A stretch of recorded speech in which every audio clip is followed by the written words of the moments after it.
Okay, chapter 23. 23 глава. Chapter 23 is an allegory. 23 глава это аллегория. We know that because it says it is. Мы знаем это, потому что там сказано, что это она It's talking about two sisters. Речь идет о двух сестрах. Chapter 4 it says Samaria is one and Jerusalem is the other. Where does it say? In verse 4. В 4 стихе сказано, что одна из них Иерусалим и Самария.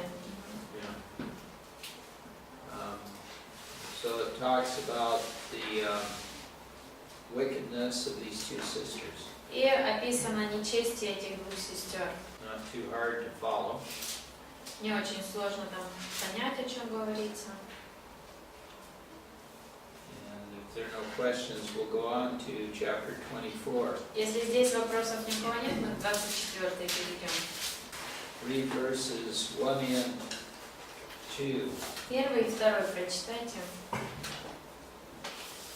И было ко мне слово Господне в 9 году, в 10 месяце, в 10-й день месяца. Сын человеческий, запиши себе имя этого дня, этого самого дня, в этот самый день царь Вавилонский подступит к Иерусалиму. So what year is this? Какой это год? 9-й. 588. 588. Okay. And it says the king of Babylon has laid siege on Jerusalem. Сказано, что царь Вавилонский осаду установит у Иерусалима. And then read 3 through 7. Теперь с 3 по 7. И произнеси на мятежный дом притчу, и скажи, так говорит Господь Бог, поставь котел, поставь и налей в него воды, сложи в него куски мяса, все лучшие куски, бедра и плечи, наполни отборными костями, отборных овец возьми и разожги под ним кости, и кипяти до того, чтобы и кости разварились в нем. Посему так говорит Господь Бог. Горе городу правее, горе котлу, в котором есть накипь, из которого накипь его не сходит. Кусок за куском его выбрасывайте из него, не выбирая пожрения, ибо кровь его среди него. Он оставил ее на голой скале и на землю проливал ее, где она могла бы покрыться пылью. Okay. So the sin of Israel is obvious to all. Итак, всем очевиден грех Израиля. Then read 8 through 14. Теперь с 8 по 14. Щоб лютість підійняти, щоб помститися, я дам його кров на нову скелю, щоб вона не покрита була.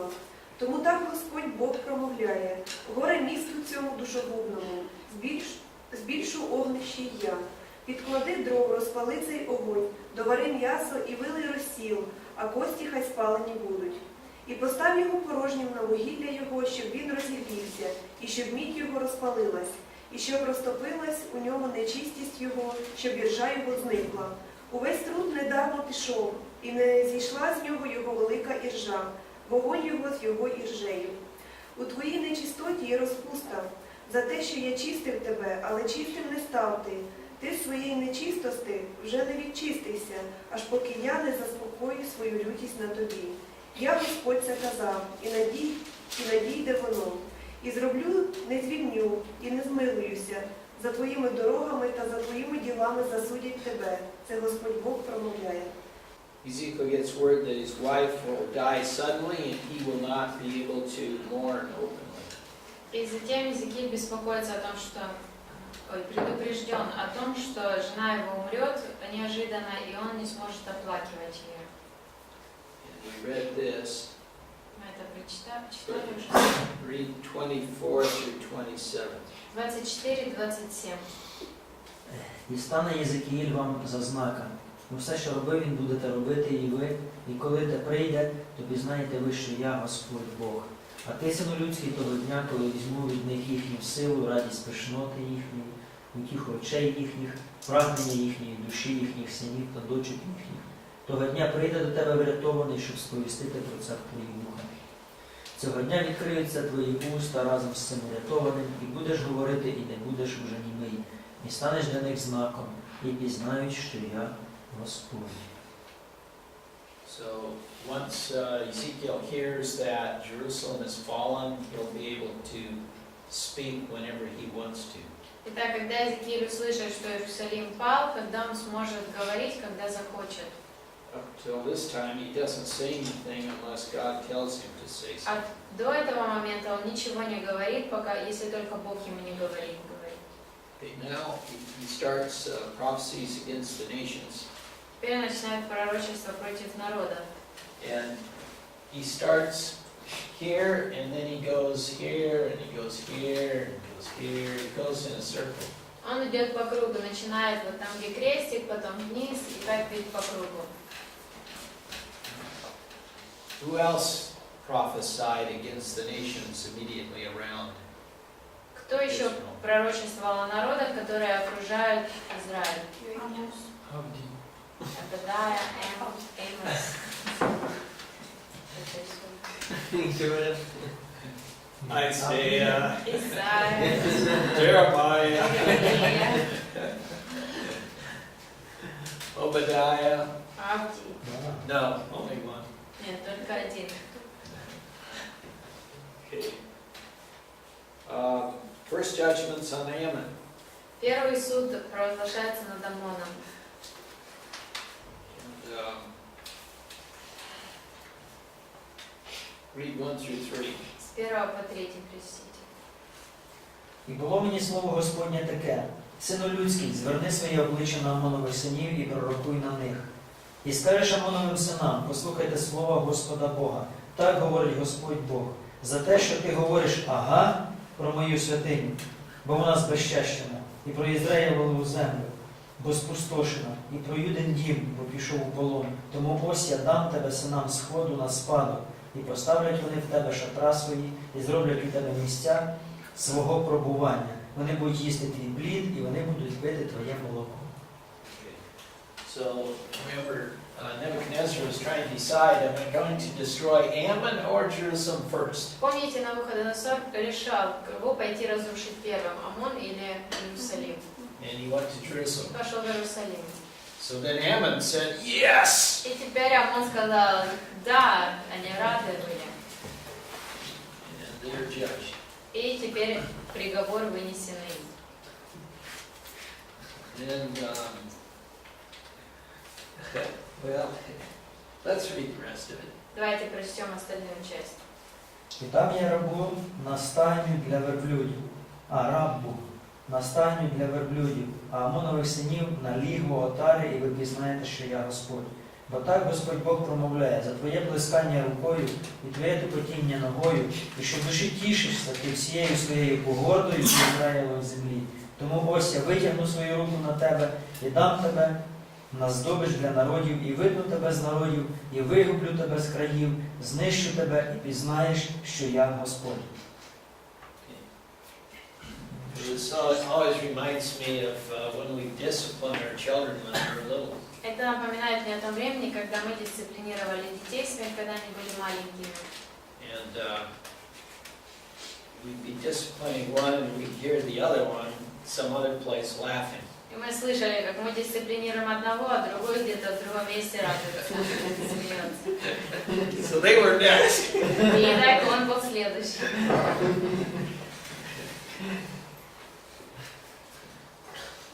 Okay, let's read Moab 8 through 11. Теперь с 8 по 12 Моав.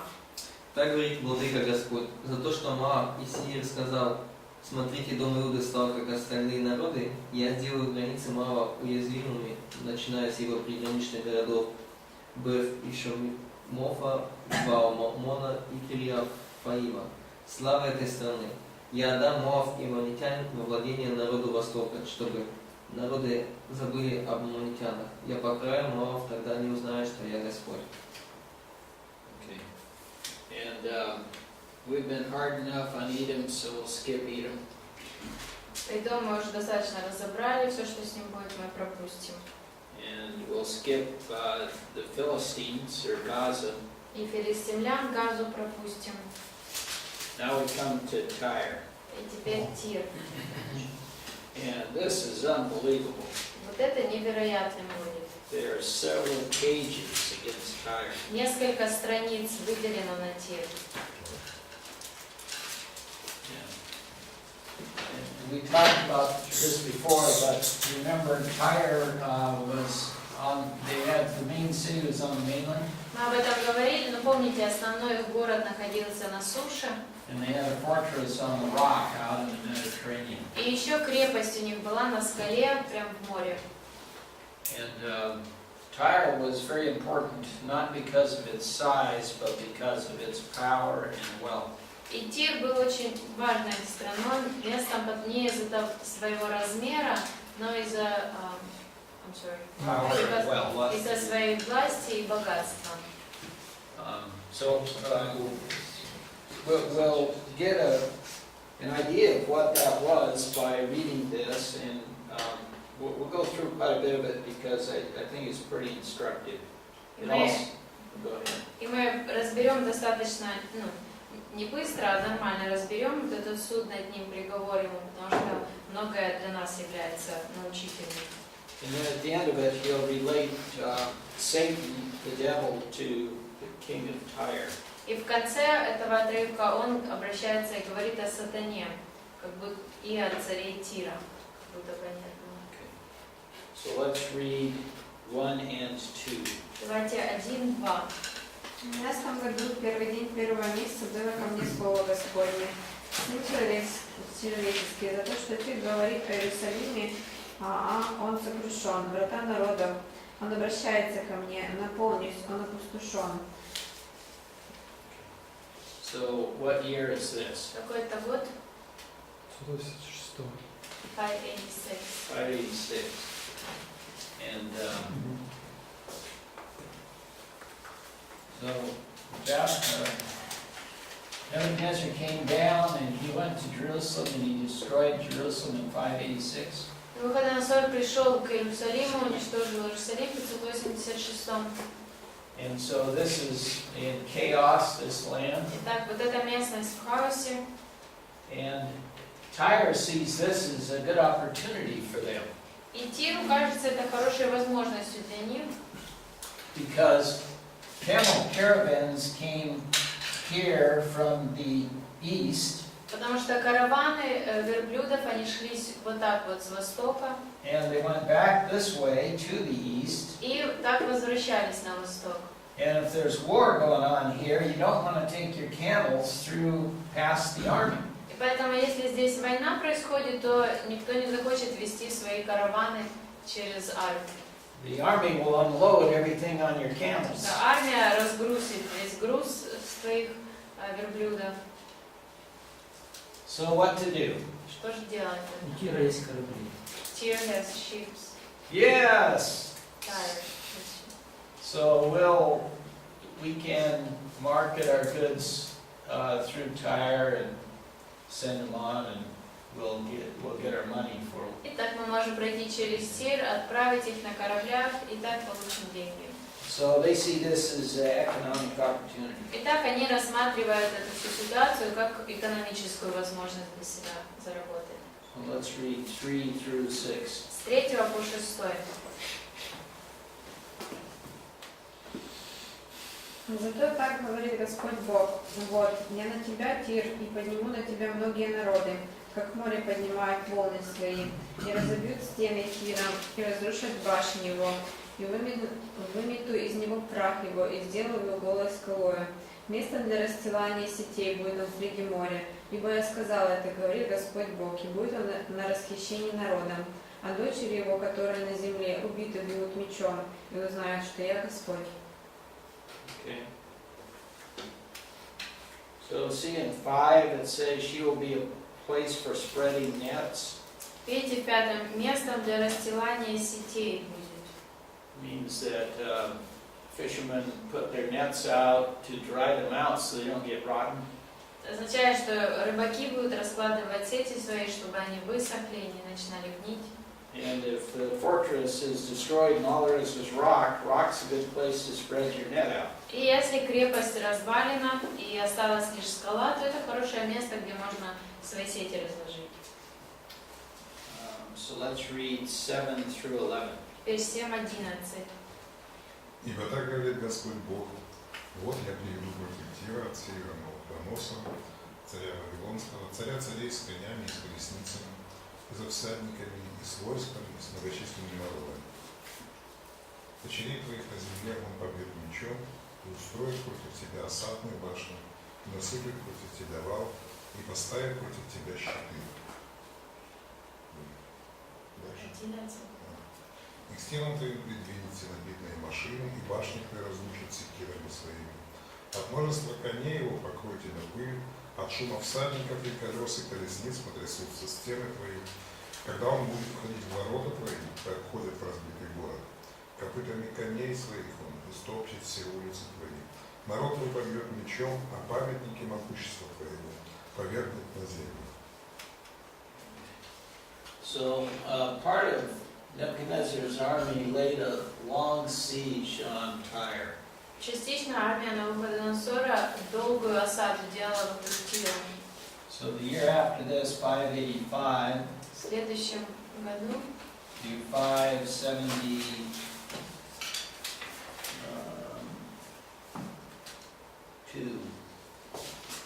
с 585 по 72, and so first he lays siege on this protected walled city on the mainland. сначала осада была вокруг вот этого защищенной стеной города на суше, And it takes a long time to break through. и много времени ушло, чтобы пробиться. But finally he does. Наконец-то они смогли пройти. And we'll go on reading here to find out what happens. So read 12 through 18. 12 лет была осада Тира. So 13 years siege. It's 13-year siege, yeah. Through 18. С 13 по 18 Yeah, прочитайте. 12 through 18. І я припиню розлягання пісень твоїх, і бренькіт гусел твоїх більше чути не буде. І зроблю тебе голою скелею, станеш місцем розтягнення сітки, і більше не будеш збудований. Бо я, Господь, це сказав, Господь Бог промовляє. Отак Господь Бог промовляє до Тиру. Чи ж від шуму падіння твого, коли будуть стогнати ранені, коли забиватимуть посеред тебе, не затремтять острови, і всі князі моря посходять із тронів своїх, і поздіймають вони свої мантії, і постягають свої кольорові одежі, і задягнуться страхом, посідають на землю, і будуть тремтіти щохвилі, і стовпом постають над тобою. І пісню жалобну про тебе вони заспівають і скажуть тобі, як загинуло ти, як одірване ти від моїх славне місто, що сильним на морі було, воно й його мешканці, що наводили страх свій на всіх його мешканців. Now, you notice that in verse 7, Nebuchadnezzar is named. Вы заметили, в 7 стихе назван по имени Навуходоносор. And then in 8, it uses the pronoun he twice. Во 8 дважды он, In 9, he, his, and he. в 9 у нас нет вообще местоимения, но мы видим по глаголам, что он. In 10, he. В 10 тоже он есть. He enters your gates as men enter a city that is breached. Когда он будет входить в ворота твои, как входят в разбитый город. In 12, his horses. В 12 его кони, He will trample. он попирать будет, He will slay. он зарежет, убьет. And then in 12, there's a switch of pronouns. В 11. А в 12 меняется кто. It speaks of they. Здесь уже по глаголам мы видим, что они. They will make a spoil. И разграбят. And in 14 it says, I will make you a bare rock, God's saying that. В 14 Бог говорит, сделаю тебя скалой. You will be a place for spreading of nets. Будешь местом для расстилания сетей. So it's talking about this place out here, Речь идет об вот этом месте, bare rock. о скале, голой скалой. So we'll have to keep reading here, but what happens is that there's two nations that are part of the destruction of Tyre. Мы будем еще дальше читать, но что происходит? Здесь участвуют два народа в разрушении. First is Babylon that destroys this part. Во-первых, Вавилон, который разрушил вот эту часть. But Babylon doesn't get any spoil. Но Вавилон ничего там не награбил. Why not? Почему нет? Потому Because что все там, на скале. Everything is on the rock. everything's on the rock. Все на скале.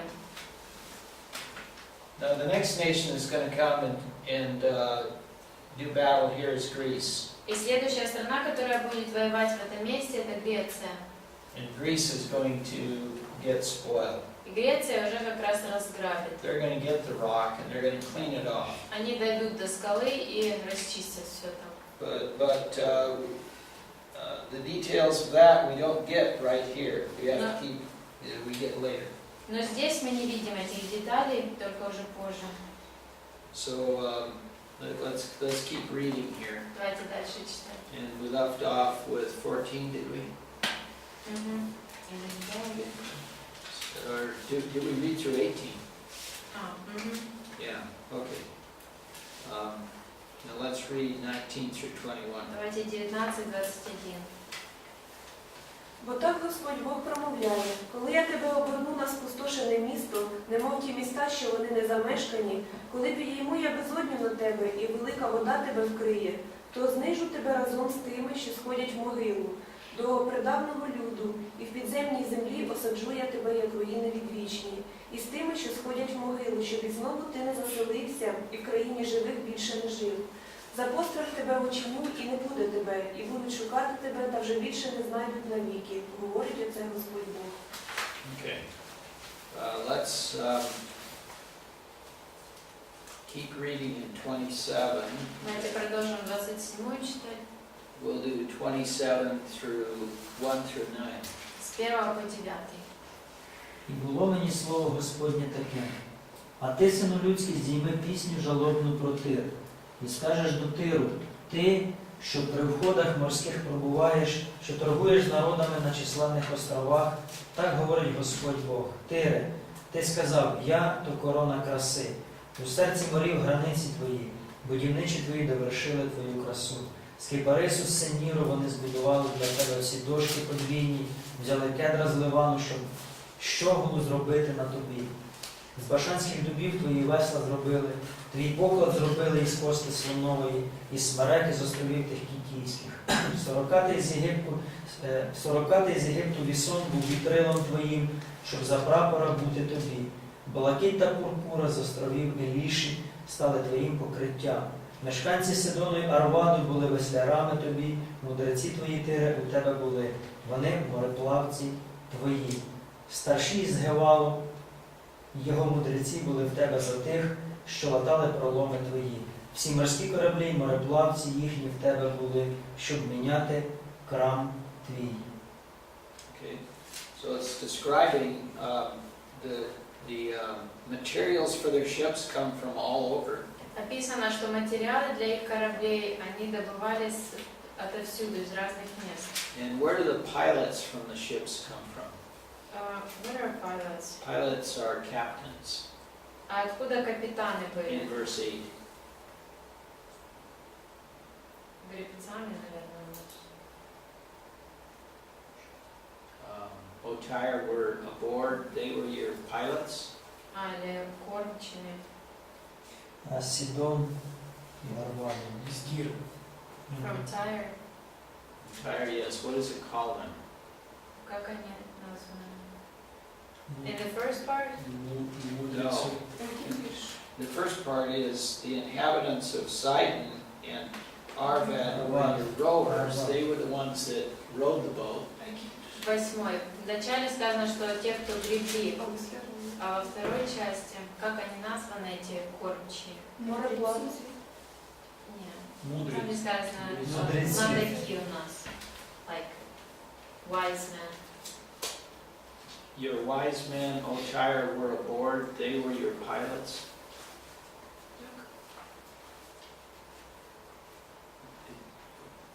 The wise men, what does it say they did? Anything?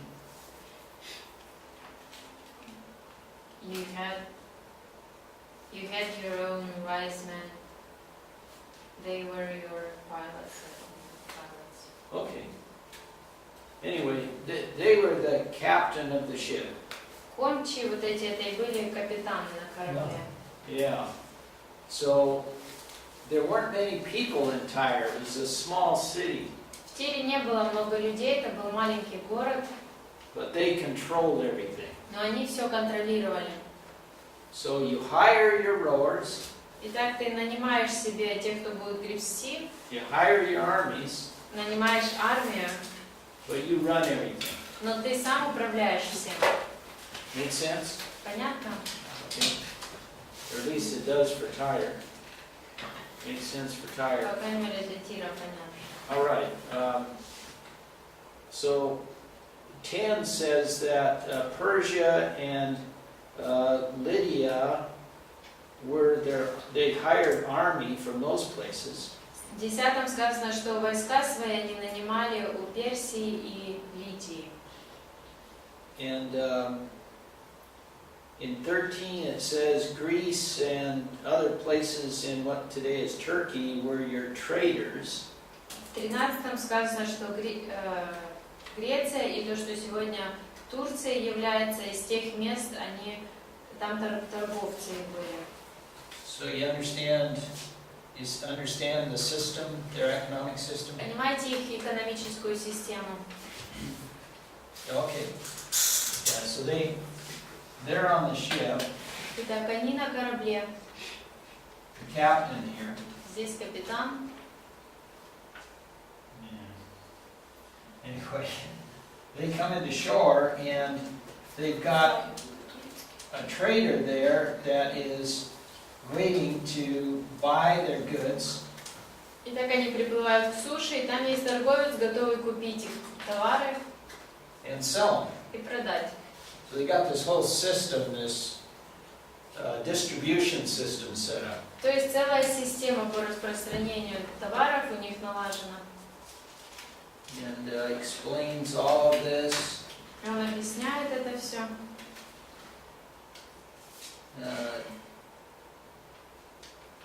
Read 16, 17, and 18. С 16 по 18 прочитайте.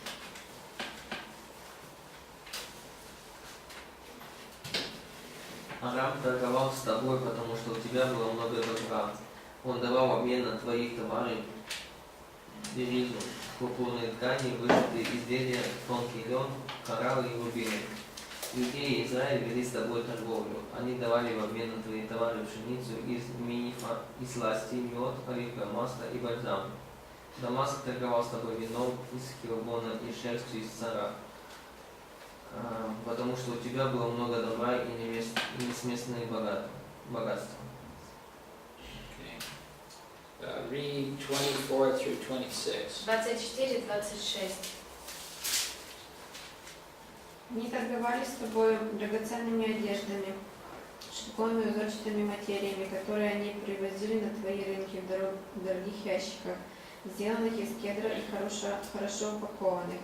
Персидские корабли были твоими караванами в твоей торговле, и ты сделался богатым и весьма славным среди морей.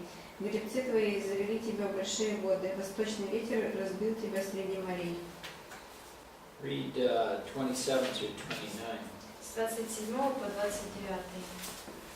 Богатство твое, товары твои, все склады твои, корабельщики твои, кормчие твои, заделавшие пробоины твои и распоряжавшиеся торговли твои, и все ратники твои, какие у тебя были, и все множество народа тебе в день падения твоего упадет в сердце морей. от плотной кормчих твоих содрогнутся окрестности. Из кораблей своих сойдутся гребцы, корабельщики, все кормящие море и станут на землю. И зарыдают о тебе громким голосом, и горько застенают, посыпавшие пеплом головы свои, и валяясь во прахе. И отбегут по тебе волосы до головы, и опояшутся вретищами, и заплачут о тебе душевный скот и горьким плачем.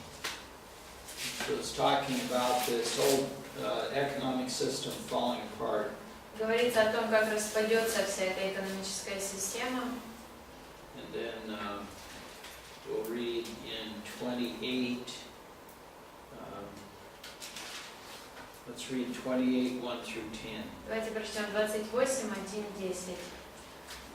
І було мені слово Господнє таке: Сину людський, скажи князеві Тиру, так говорить Господь Бог, за те, що повищилось серце твоє, і ти сказав: я Бог, сиджу на Божому престолі в серці морів, а ти тільки людина, а не Бог, хоч ставив своє серце на рівні з серцем Божим.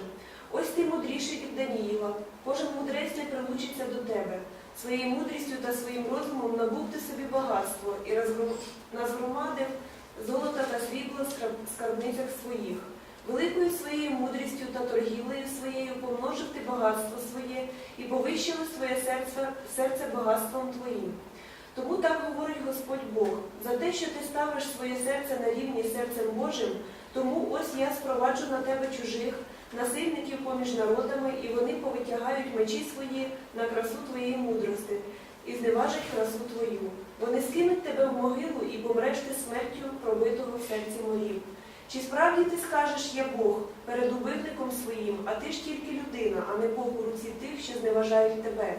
Ти помреш смертю необрізанців від руки чужих, бо я це сказав, говорить Господь Бог. Okay.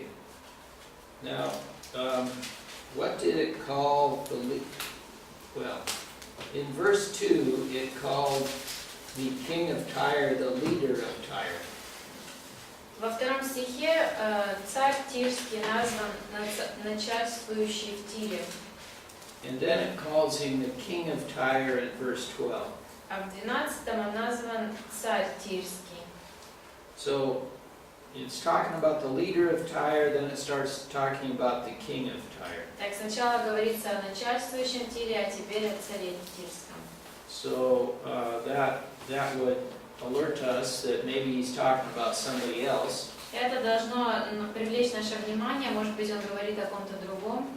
And then when you read this, we have to ask ourselves, could this be a man or is it somebody else? И теперь нам нужно подумать, может ли это быть человек или это кто-то другой. So let's read 12 through 14. Давайте 12, 14 просто. Сину людський, здійми жалобну пісню на тирського царя, та й скажеш йому: так говорить Господь Бог, ти печать досконалости, повен мудрости і корона краси.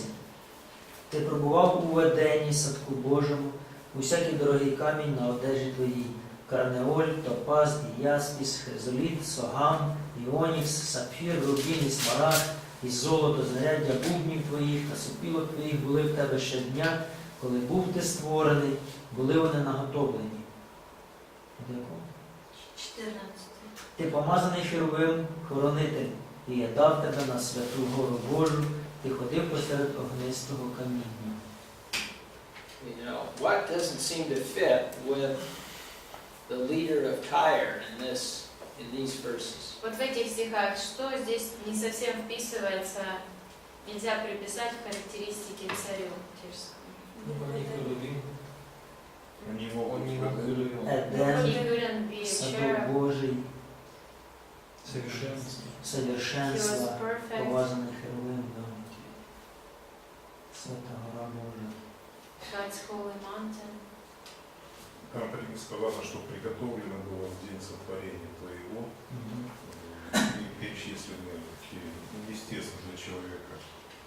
And then when it says that something was prepared for you on the day of creation, which sounds unusual or not possible for a man.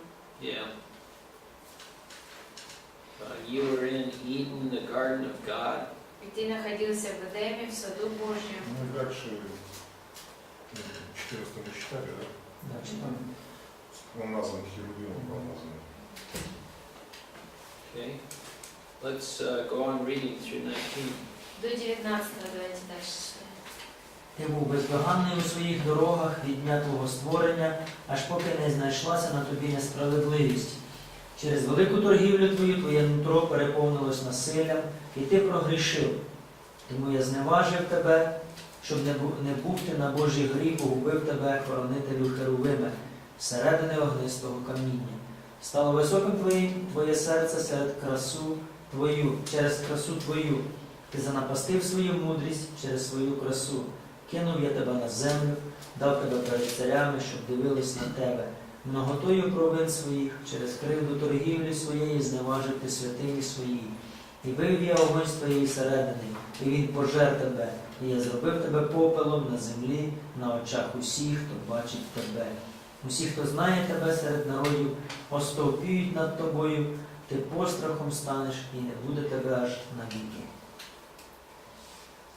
So, it sure looks like it's talking about Satan here. Однозначно выглядит это, будто бы описан сатана. I can't imagine who else it would be. Не могу представить, кто еще это может быть. But why does he put it here? Но почему он описание это вставляет сюда? Потому что многое есть параллели, схожие от Феракирского.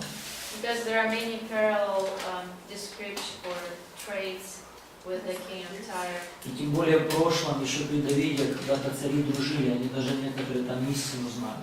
And some of the kings must have known the truth because David was friends with some of the kings. Yeah. How long ago was that? How Как давно это было? many years before? Сколько лет до этого?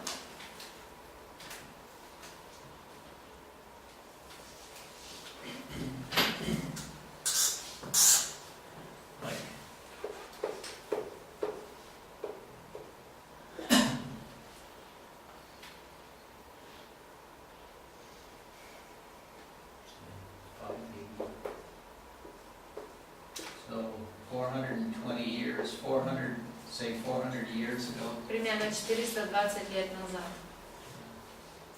Well, even at the time of Solomon, 400 years. Если, например, время Соломона, But at one time they did know the truth. но вот в это время они уже истины не знали. Okay. А чому ми ходимо залишити спочатку на Ізраїль, а вже потім на Тир, якщо там таке багатство було? Why did Nebuchadnezzar decided to go first to Jerusalem, then to Ammon, and then to Tyre, if he knew that they had such treasure? I think we just say that God directed him to Jerusalem. Думаю, можно сказать, что просто Бог направил его в Иерусалим. God had enough of the sin of the people there, and it was time to judge them. Бог уже не хотел терпеть грех, который там происходил, и наступило время осудить народ. I don't know. Other than that, I couldn't say. Других причин не могу назвать.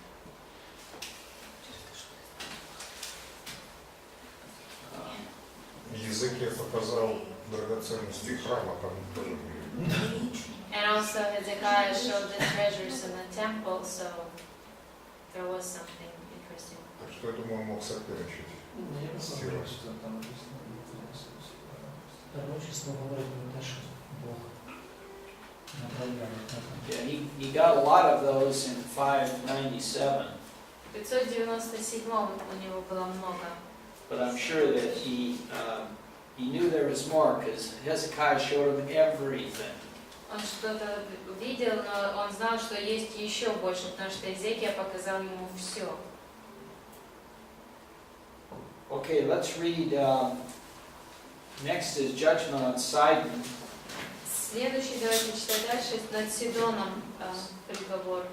Sidon is very close to Tyre. Сидон очень близко к Тиру находится, I don't know, something like 20 kilometers. может быть 20 километров примерно. Okay. So read 20 through 23. 20-23 прочитайте.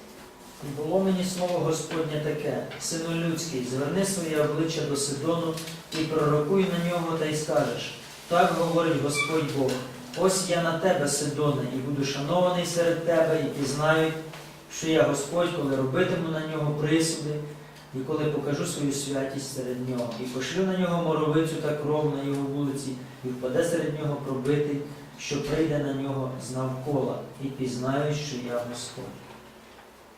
Okay. And then read 24 through 26. 24-26. У народа Израиля больше не будет соседей, подобных раннему терновнику и острым щепам, которые презирают его. Тогда они узнают, что я владыка Господь. Так говорит владыка Господь: когда я соберу дом Израиля и всех народов, среди которых они были рассеяны, я явлю среди них свою святость на глазах у народов, и они будут жить на своей земле, которую я дал моему слуге Якову. Они будут жить в безопасности, будут строить дома и разводить виноградники. Они будут жить в безопасности, когда я исполню приговор над них соседями, которые их презирают. Тогда они узнают, что я Господь их Бог. Now, they'll start a long section on Egypt, И затем начинается большой отрывок по Египту. and this will fill in some of the questions on the history that were left that we've had up till now. И, возможно, там будут ответы на некоторые вопросы об исторических событиях, на которые мы не отвечали. But before we do that, I want to give you this chronology of end times events that comes from the Bible Knowledge Commentary. Я хочу перед этим раздать вам в хронологическом порядке события, там перечислены. And this is pretty complete. Там довольно полный список. It has some things that Bible scholars differ on. Некоторые пункты, это по ним споры ведутся между учеными, библейскими исследователями. But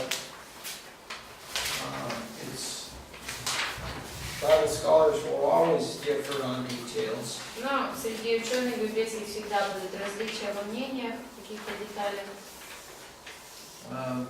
And a lot of those are explained in the notes at the end. И многое из этого объясняется в сносках в конце, в примечаниях. So do you have notes at the end?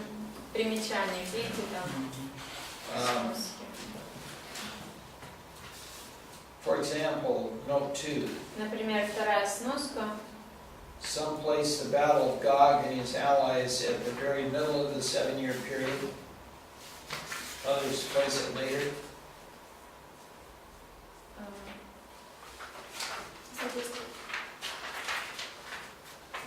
Very back at the end. Некоторые приурочивают. С другой стороны, примечание. Но мне кажется, на другую сторону. Некоторые приурочивают восхождение антихриста к власти ко времени снятия первой печати. А он что сказала, привели? Уже не помню. Просто и здесь есть какая-то сносочка.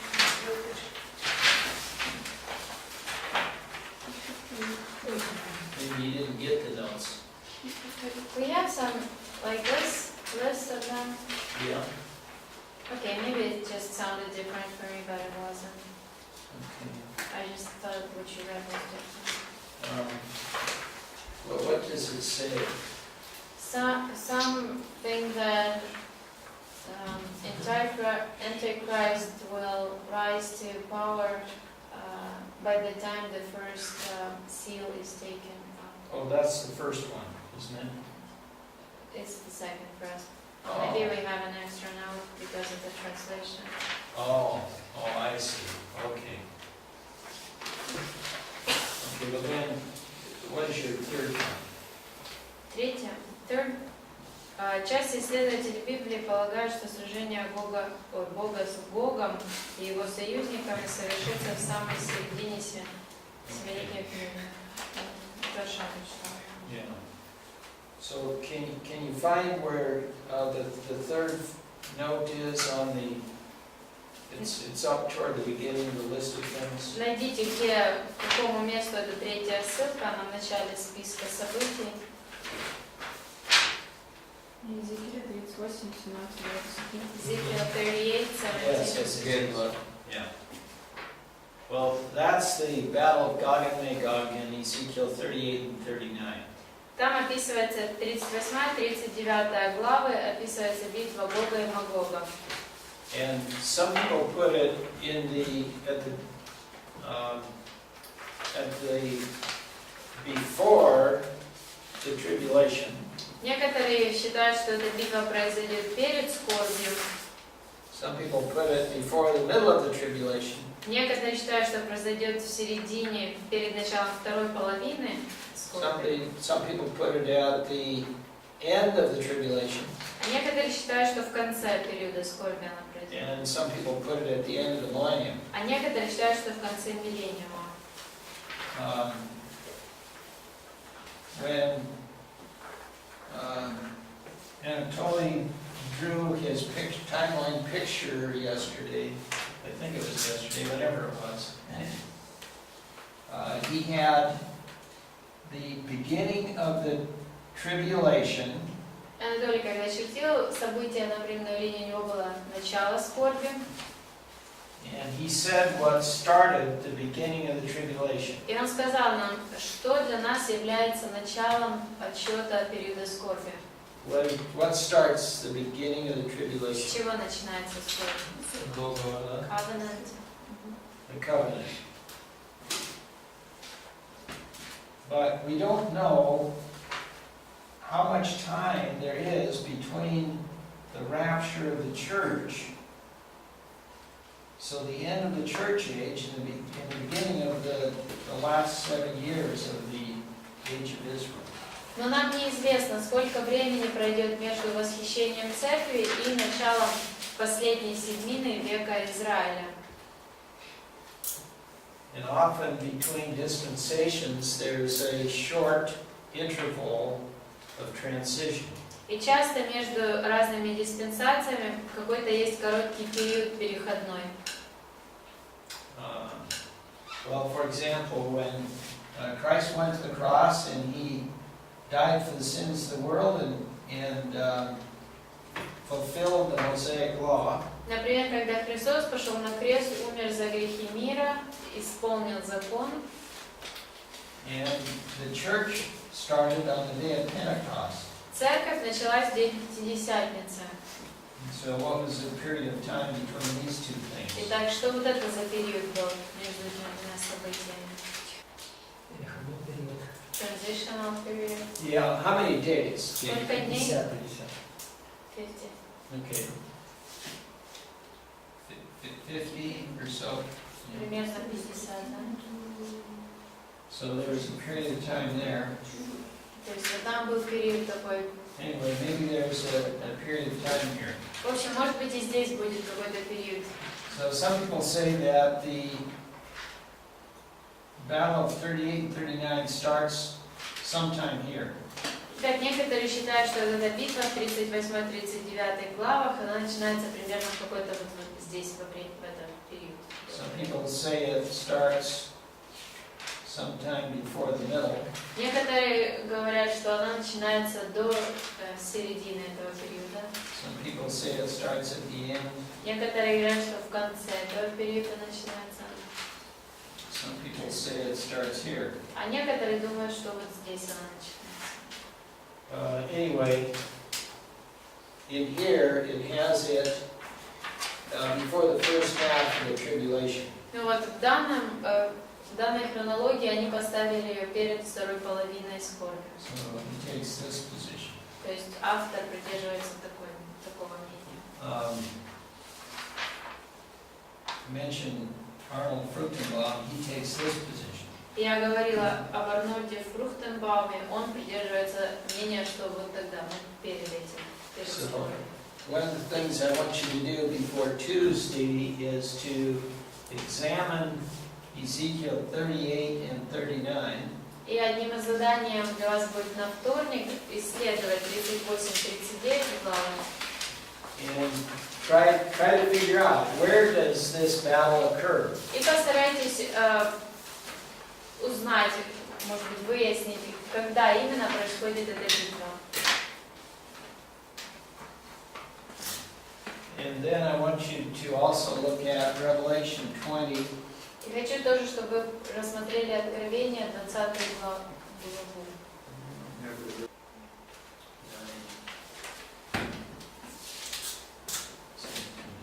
С 7 по 9, 20 главе. So examine that Итак, исследуйте вот эти места. and try to determine, because some people say that these two are the same thing.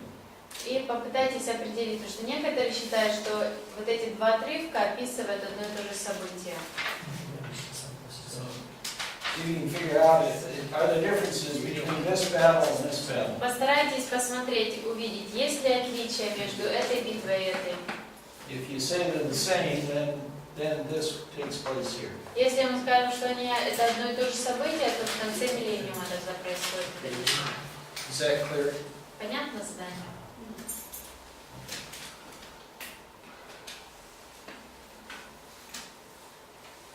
Okay. So I think we'll take our lunch break now, and then we'll continue in Ezekiel. Давайте сейчас сделаем перерыв, а затем продолжим язык.